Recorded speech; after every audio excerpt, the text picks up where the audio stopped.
are you having fun? Hi! Hi, sweetie! Oh, yes, I miss you. I miss your little feetsies. I'm almost done.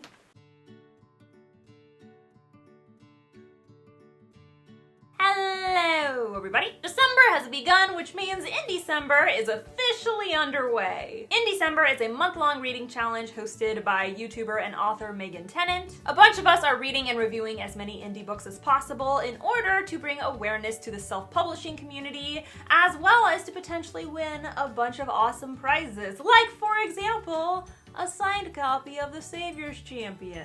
The book I'm going to be reading next is The Confident Corgi. It is a children's book, and I plan on reading it to my niece over the weekend. If you're participating in December, comment below. I have all the information available in the description, and this is what my bingo board looks like so far. That said, today's topic is kind of a controversial one, but it's a topic I get asked about on a daily basis, so what the hell? It's only my reputation at stake, right? A lot of people ask me, hey Jenna, should I quit writing my book? How the fuck should I know? No one, especially a stranger, can tell you if you should quit writing. That's a decision you need to make on your own based on your life, your obligations, and how you personally feel about your project. That said, there's a lot of negativity surrounding the idea of quitting your novel, but I don't think it's always such a bad thing. Writing a book is grueling, so quitting is gonna cross your mind every now and then. But if you're truly passionate about your project, obviously you should probably see it through. However, there are situations where quitting might make sense. And I don't think it's fair of us to force people to pursue writing if it's not in their best interest. With that said, bear in mind, I will never ever tell any of you whether or not you should quit your book, okay? And by no means should this video convince you to abandon an idea if you truly care about it. However, due to the volume of messages I've received on this topic, I am listing the top 5 valid reasons for quitting your work in progress or quitting writing altogether. Number 1, growing up. This is something no one ever talks about, and I don't understand why. Sometimes we grow out of certain stories and genres. Something that appealed to us when we were 16 may not appeal to us anymore when we're 21, and certainly not when we're 30. Just because you were passionate about a story as a child does not mean you have to continue writing it as an adult. Sure, if you still feel the same way about it, have at it. But if you feel silly or disinterested or disconnected from the piece, it probably means you've outgrown it. Sometimes writers feel bad when this happens, like it somehow devalues the work, but that's not the case at all. Certain stories are powerful to specific audiences and age ranges,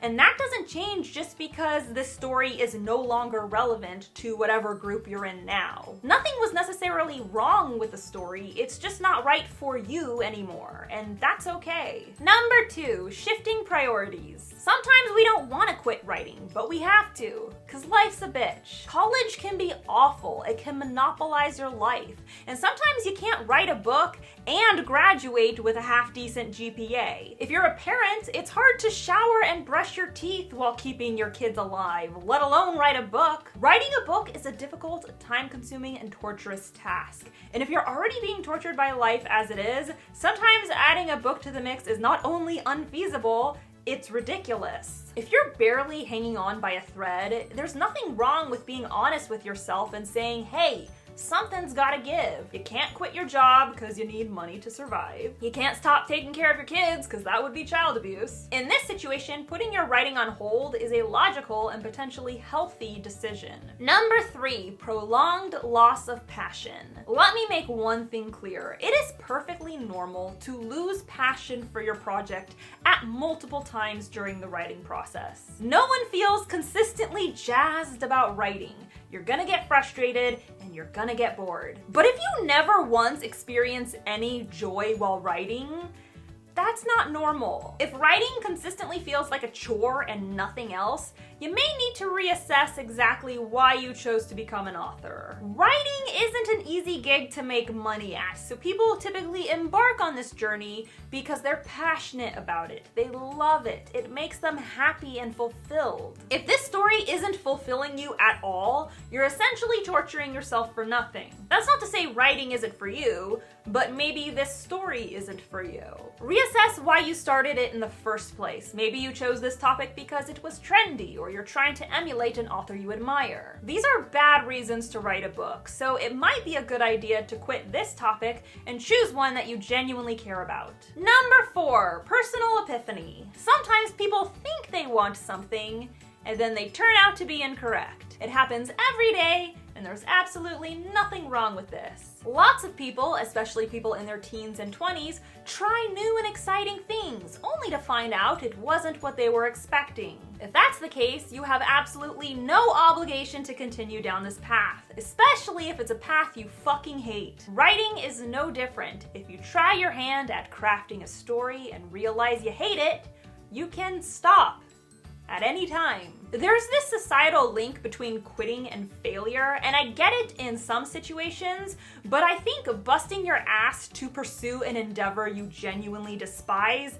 is its own kind of failure. There is no shame to moving on to something that actually makes you feel happy and fulfilled. And number 5, gut instinct. There's a lot to be said about gut instinct, and I feel like a lot of people ignore their gut for stupid reasons. Sometimes we ignore our gut because of trends, sometimes we ignore it because of pride or outside expectations. But the fact is, if your gut is telling you that writing, or maybe this particular story, is not for you, then you should at least try to figure out why. And this is not something that anyone else can help you with. No one can tell you how you feel. You need to be honest with yourself and figure out why you're feeling this way. Is it just nerves and anxiety? If that's the case, then fuck it. Anxiety is a little demon trying to get under your skin, and you cannot let it win. But if you analyze the root of the problem and realize that you're writing this story for the wrong reasons, or you're only writing it for the prestige, then it's fair to acknowledge this and step away from the project. There is no point in pursuing a path that doesn't legitimately serve you,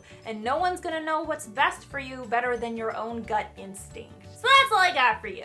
Those are my top 5 valid reasons for quitting your writing project or quitting writing altogether. I know this topic is gonna get a lot of people riled up, but oh fucking well, I'm just being honest. Please keep in mind, writing a book is hard work, so if you're just feeling like, I'm tired, that's not a valid reason to quit. You're lazy. But if you genuinely do not have time to support your family, or if the story you're working on was better suited for a teenage version of you versus the you are now, then it's perfectly fine to acknowledge this. Don't forget to subscribe to my channel. I post new videos on Wednesdays, and if you want to be alerted as soon as I upload, ring that bell down below. The Savior's Champion is available in ebook, paperback, hardback, and signed hardback. It makes for a wonderful holiday gift, so pick up a copy for your friends, pick up a copy for your family, pick up a copy for you, because you should treat yourself, am I right? And be sure to follow me on social media. I'm on Instagram, Tumblr, Facebook, and of course you can tweet me at Jenna Moreci. Bye! Buttercup played a video on your iPad. Really? Yeah, she's watching it. I saw her play it with her nose. She's smart.